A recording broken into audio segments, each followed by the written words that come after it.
And welcome back to me channel. Unless you're new here, and then just welcome. My name is Rusty, and this is me channel where I talk about my favorite movies, mostly horror, and my favorite music, mostly metal. And we are going to finish up this little block with Clown in a Cornfield. Very, very glad to have this. I like the box. It's like embossed, the slipcase. So, yeah. As we approach the beginning of the year, you're going to see more of the newer releases because I have to start preparing for my top 10 list. There's still stuff that I got to get, like Dangerous Animals somehow. There's some still other horror stuff out there that I need to get a hold of. Black Phone 2, stuff like that, so that I can watch it and come up with my list. So, Clown in a Cornfield. 2025. It was directed by Eli Craig. It was written by Carter Blanchard and Eli Craig. And it stars Katie Douglas, Aaron Abrams, and Carson MacCormac. Yes. So this movie takes off in 1991 at a barn party out in the middle of a cornfield, where we see a typical couple of horny teenagers go out into the corn. And that was it was a pretty good opening scene. They of course get killed. I think it was pretty inventive, especially, when she walked up to him and spit blood all over him and then he ran, and that scene where he was held up in the air by the pitchfork, that was pretty good. Then we flash forward to today, and I put in parentheses, change in music says it all, because the music at the barn party was cool. Then, of course, it switched to this, and I'm like, oh, God. And we are introduced to Dr. Glenn Maybrook and his daughter, Quinn. They are moving to town, to that place. They are moving to town because, I guess a year earlier, her mother had died, his wife, and he didn't handle it very well, so they were moving out here where he's going to become the new town doctor of this little shitty town. And she agreed, but she's not very happy. Personally, after a very short period of time, I wouldn't have gave a shit, and we'll get to that. So she gets there, and we're, in class, that was a funny scene where she immediately gets on the shit list. She really didn't do anything. But they were making fun of the teacher, and that teacher was weird. That teacher was funny. She immediately gets put in detention. It's like her fucking first day, or second day there, right? She gets put in detention along with Cole, and Cole gets put in detention for defending her. And we are then later introduced to the group, and that is Cole, of course, and his friends Janet and Matt, who are a couple, and Robbie and Tucker, who are a couple, leaving Cole uncoupled. Yeah. And so they are the bad people and bad kids, something like that. They're thought of that way anyway. And they're pretty harmless, they're kind of stupid. Cole immediately gets on my nerves a little bit. They all get on my nerves. I mean, that's one of the things that I did notice is, I don't like any of these people. So who am I going to root for? Because I'm not really into any of them. But let me give it some time. So I continue to watch the movie. We're introduced to the sheriff, which was a funny scene in the restaurant. Quinn, it doesn't take long before Quinn starts getting on my nerves. Because, as a character, she's good. I'm not saying, I don't like her as a character in a movie, but as a person, I did not like her. I did not like Quinn. Quinn was she's been there for 2 days. She gets into all this trouble. There's the parade, which was a hilarious fiasco with, I guess, Matt on the unicycle with nothing but some onion skin shorts on. causing mayhem. They get locked up. The dad's freaking out because she's only been there 3 days now and this and all. She goes out to a party with them at that same barn, where we are then advised about how they have used Friendo the Clown as a YouTube trope and have a YouTube channel where they kind of make fun of the myth or the being of Friendo. She notices in one of the videos, though, where they pranked her, she noticed that there was a real clown, like over there out in the side view. And she tried to warn them. You know, she told Tucker about it. Tucker figured it was some other kind of prank too, and then he starts getting broke into, he thought. And we have a nice kill scene with him. The whole time he thinks it's a joke until it's not. And that's funny. My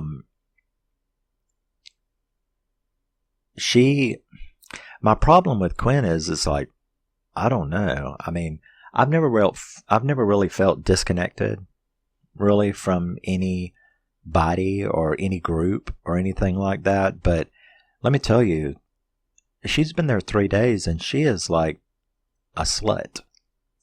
You know what I'm saying? I mean, she's on Cole like a rash. You know what I'm saying?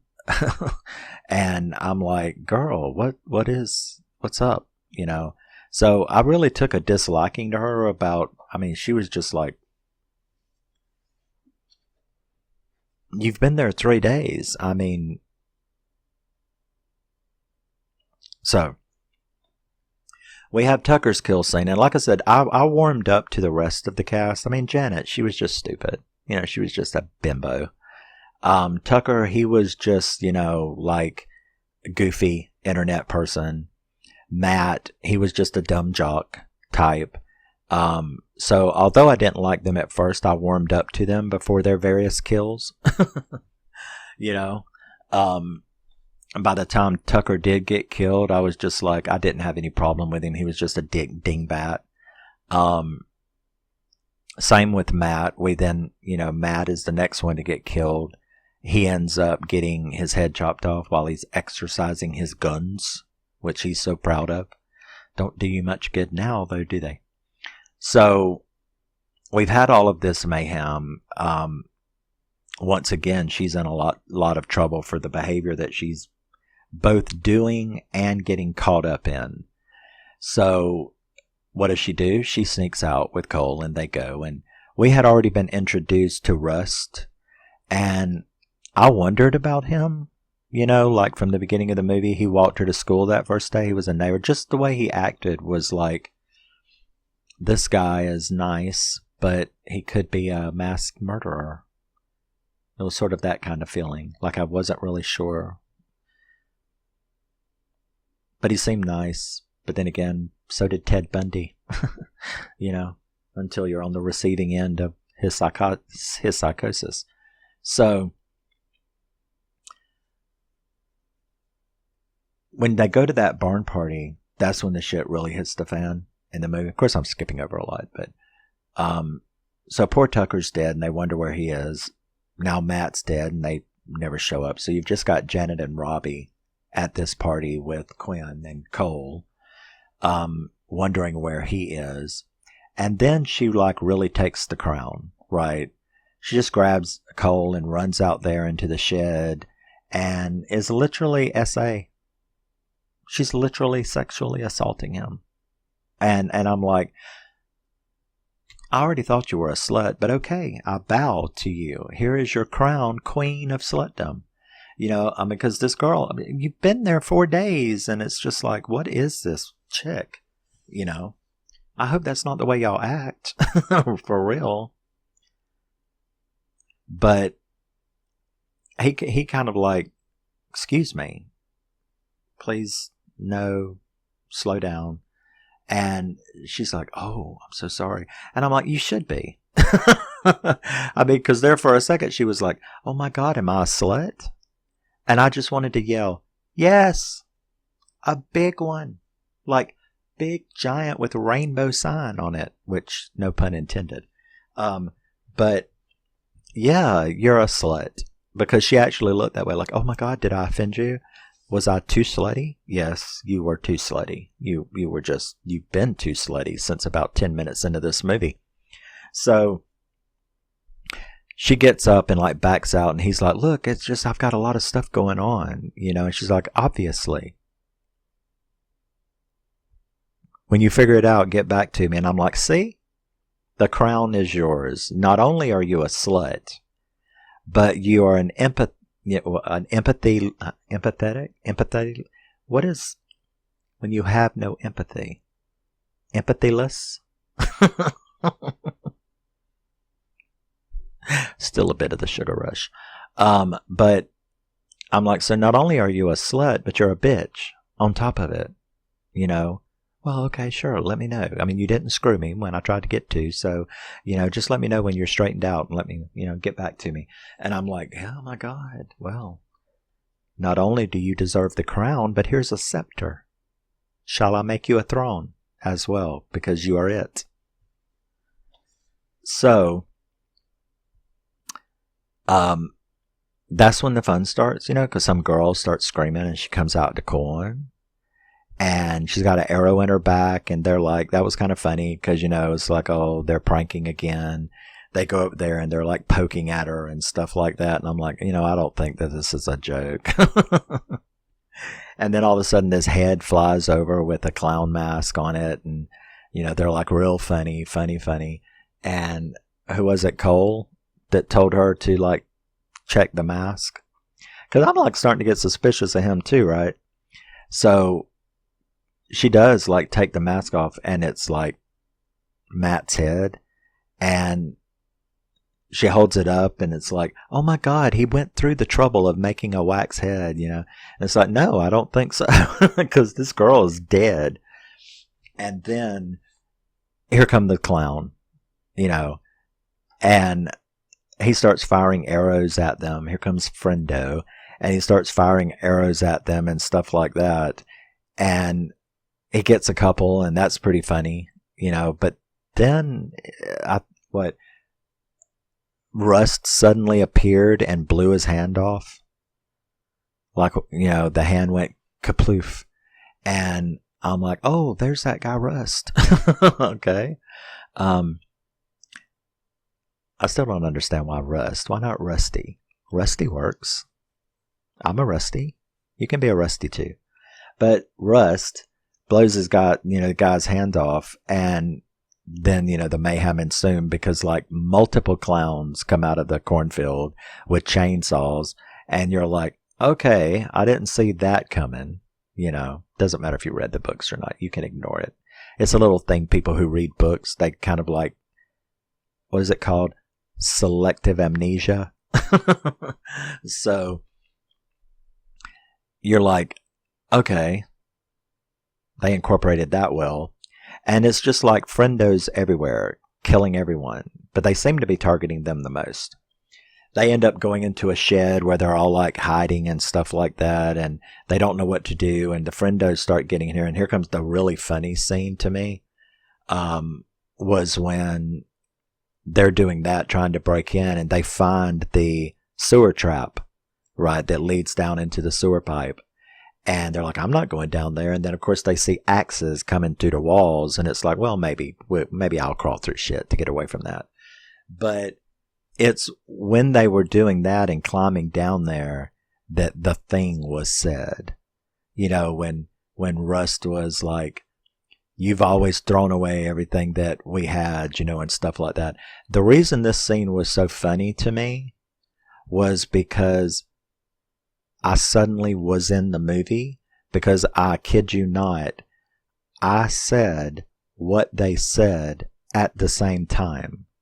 So I'm sitting here watching the movie, and he says that stuff about you threw away what we had and all, and I'm like, oh, and and all of them was like, oh, and so we all did it at the same time, and I thought that was a very excellent movie memory, a movie moment that I'll remember forever, because I said it at the exact same time they did, and all of a sudden I felt like I was in a movie with them, because I'm like, oh, what?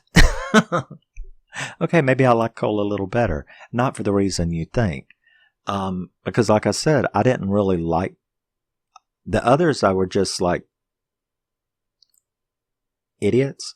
But Quinn and Cole, I really didn't like them up until that point. But when that happened, it then explained why Cole behaved the way that he did. Ain't no explaining her. She's just a slut. With no explanation. All the way to the credits. He, though, it made you go, oh, so that's the reason why he had that look on his face all the time. That's the reason why he kind of acted like a brooding butthole and kind of like a brat. Because he had some real issues going on, you know, considering the town, considering his father who you had met. I was like, oh, so he had some real shit going on. Unlike her, who was just like, 3 days in town, I need some stuff. Of the stick shift kind. So, when that moment happened, you're like, oh my gosh. Wasn't that cute? It explains a lot. It explained the conversation on the road with that, because they had it before they got to the barn party. They had seen him on the road where they almost hit him, and had a conversation with him. And I said, well, that explained that conversation as well. So they all climb down there, and he's the one that literally rescues them, saves them, because he rigs that lawnmower to blow up, right? And I was like, please don't let that have killed him, right? Because that would suck. But they went through the sewer pipe, and he blew that thing up, but you didn't know whether he made it or not, right? So now you have Janet and Robbie and Quinn and Cole, and they're like running through the corn. Friendo's after them. They go down the road, and then that asshole cop. I mean, that guy. Of course, it all gets explained in the end, doesn't it? But that guy was just too much, and he arrested Cole and blamed him for shit and took him off and just left the girls there. So you had Robbie and Janet and Quinn running back trying to get to this house. They get to a house. They go in there. That's some funny shit that goes on there as well. That's some pretty funny shit. And that was too much. I know that there is a lot of tropes out there, you know, and like this generation, you know, boomers and Xers and millennials and Zs and whatever the fuck else there is. I know that there's all kind of jokes between these. Please, though, please tell me that there aren't people out there. I don't care how young or what generation you're from or group you're from. Please tell me that there is not really someone out there who doesn't know how to use a rotary phone, since it's very, very obvious. 9, 1, 1. You don't have to be 70 years old to kind of go, where's the buttons? Oh, well, I guess you just put your hand in the 9 hole and spin it. And the 1, and the 1. Please tell me. But that made me laugh my ass off, because they literally would not even try. Where's the buttons? I don't know. Never mind then. I'm like, what? Jesus Christ.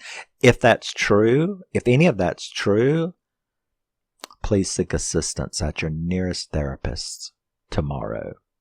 If you are watching this and you do not know how to use a rotary phone, or could not figure it out in a pinch, please seek assistance. That's all I'm saying. Just all I'm saying. So, you end up with Janet getting killed pretty ugly, which was pretty funny. And then Quinn kills that other guy. And Janet, before she dies, she's like, I hate you, Quinn. And that fucking clown is like, me too. And they died. And I'm like, that was cute. There's a lot of little cute shit like that in here. So now we're down. Quinn is out there trying to do a stick shift. Now, unlike a rotary phone, I will admit, if you don't know how to drive stick, yeah, I'll let you off on that. Okay. I know how to drive stick. But if you don't know how to drive a stick, you can try. You're going to strip some clutches, I'm sure, if you don't know what you're doing, especially if you're in a hurry, like, killer's after me. You might stall out a bit. Might strip, you might do some damage to the transmission, but you can still try. But I'll let you get away for not being able to figure out driving a stick shift. A rotary phone, however, you deserve to die. I'm sorry, but that's just the way I feel about it. Because it's pretty self-intuitive. Is that the words they use? Yes, self-intuitive. It's not going to take you too much longer. I'm going to leave it alone. So now you have Quinn trying to get away. She gets taken, surrounded and taken because she can't pop a clutch. And it's like, but I'll let her get away with that though. The rotary phone, no. So she ends up in the factory where a lot of this stuff is explained to us in the most ridiculous ways possible. And that is a bunch of these townsfolk. All those friendos were townfolk. And Daddy, he's back there having to operate on one because another friendo is holding him hostage, making him fix Handless Boy. He does a really good job at getting out of that, using the insulin and shit like that to get out of it. Ends up stabbing him and is like, don't take the knife out. Well, there you go. You took the knife out. Yeah, you're bleeding out. It's like, I warned you. So that was pretty funny. But so you've got Dad on the way, or he's on the way. And then any suspicions that I had about Cole, they were taken care of because, his fucking crazy ass daddy starts telling the story, back to great granddaddy days, we have to clean out the bad eggs. So in the 30s, what it was in the 30s, it was the flappers or 20s and 30s, it was the flappers. And then the 60s, it was the hippies. And, so it's like if they deem their local generation of kids to be unworthy and unpure and, smoking dope and stripping on TikTok and whatever. I mean, I can understand the feeling, but, cause there's some stupid shit out there, but to just wipe out a whole thing, so he explains that they've been doing this on a regular basis. Like they will just go give up and let's start over because these people are nuts. This gen's nuts. So you see that, and then he's got his own son like tied up there, and you're like, well, yeah, but he's gay.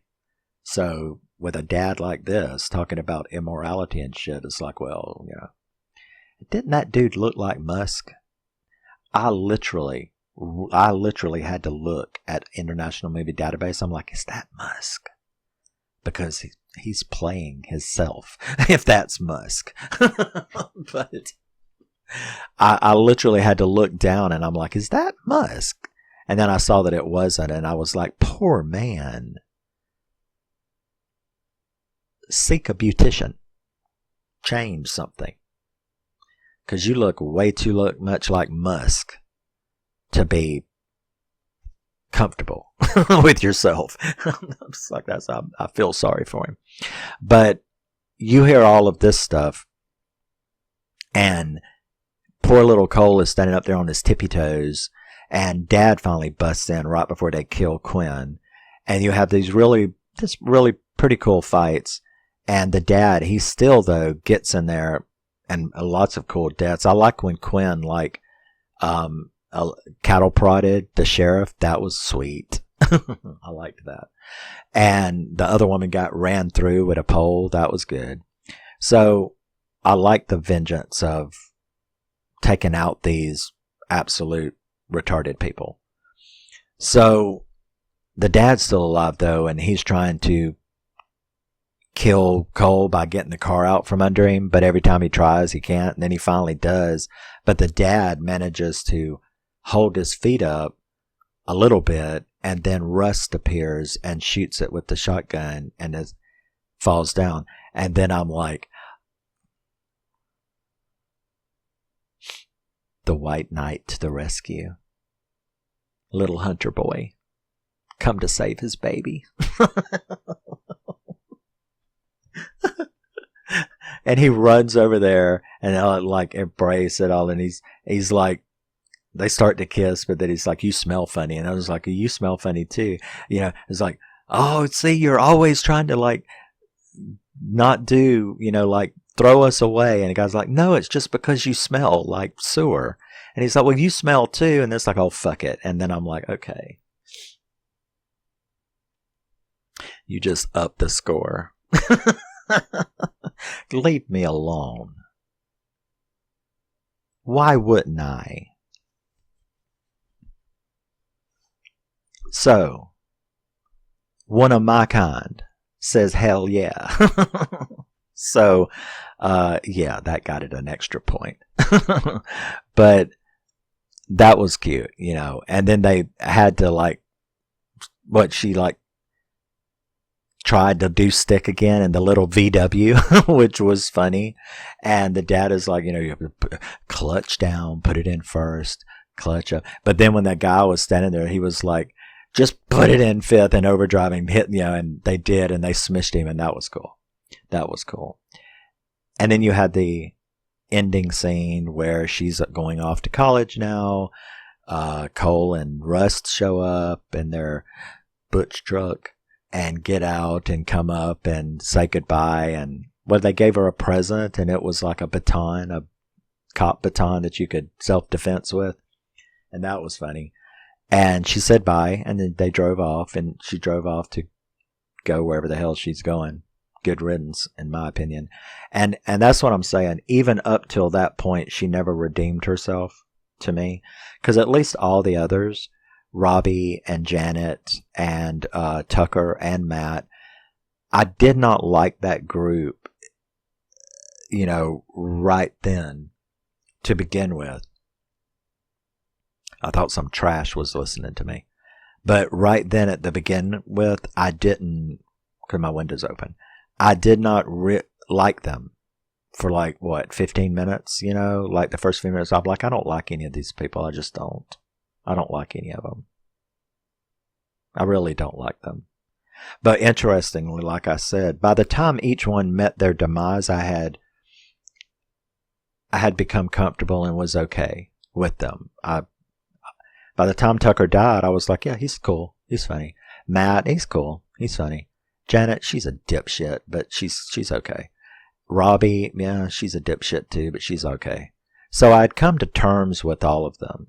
I still didn't like Cole much, and I still didn't like Quinn much for entirely different reasons.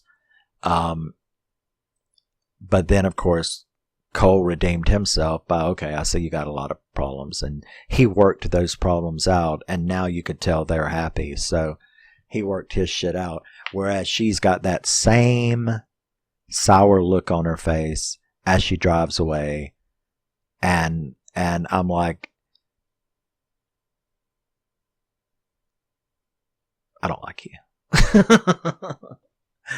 Whereas everybody else, it was like, Janet, okay, she's okay. Robbie, okay, she's all right. Tucker, Matt, ding, okay, all right. And then finally Cole. Russ never had a thumbs down. I was just suspicious of him.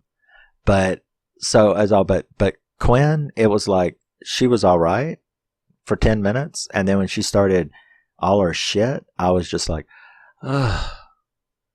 And then I kept waiting for it to move, and it just was like paralyzed. It just never moved. And then as her behavior, was like I said, she drove away. In the back seat, there was a little pink suitcase, one of those zip-up things that women carry. And in it was a crown and a scepter that said, "Bitch slut of the world."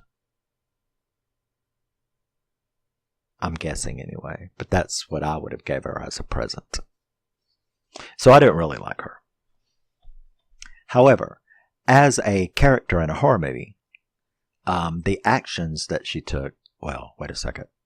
Okay, the horror movie actions that she took involving, smashing the guy, smashing Cole's dad and stuff, that was fun.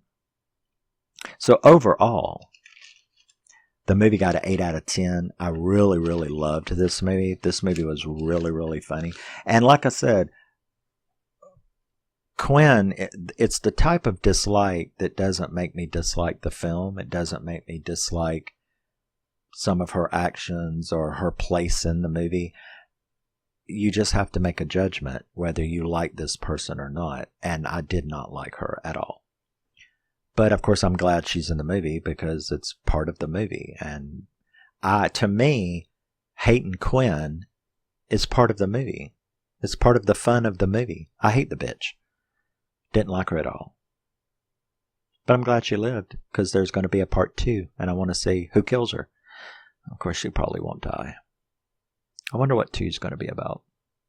Anyway, that was Clown in a Cornfield.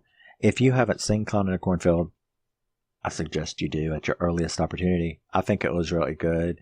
I had a lot of fun with it. People may agree or disagree with who I like and who I didn't. They're like, how can you think Janet and Robbie were cool but hate Quinn? Because they were just stupid. They were just funny. It was stupid. Quinn was just a bitch, though. I mean, I just didn't like her. It's okay. You can just not like people. I just didn't like her. She's a trollop. She's a scarlet letter. The Scarlet Woman. But no, I just didn't like her. So that was Clown in a Cornfield. I had a marvelous time with it. It'll definitely be on my top 10 list, along with whatever else is physically released and I can get a hold of. Oh, that Predator movie, right? Predator Badlands? Because that's an actual movie. I thought it was like a TV show or series or something, which I don't watch that shit. But I think it's an actual movie. So I have to get that, Dangerous Animals, Black Phone 2, and we'll see where they fit into the top 10, if any. Where? But yeah. So I will see you in the next batch that I do, which I am going to do the 3 28 days later movies because it's a new movie and I don't just want to do it by itself. So I'm going to do 28 days, 28 weeks, and 28 years because I need to watch that and see what I think about it. And I will see you in the next batch. Love you, miss you, bye-bye. Always remember and never forget, I am an opinionated asshole. Oh, did I say that out loud? Always remember and never forget, you're a very special person, no matter what anybody thinks of you. And I will see you in the next thing I do. Love you, miss you. Bye-bye. Have a good evening. And thank you very much. I appreciate anything thoughts you have to say and spending your time with me. And I will see you in the next one. Bye-bye.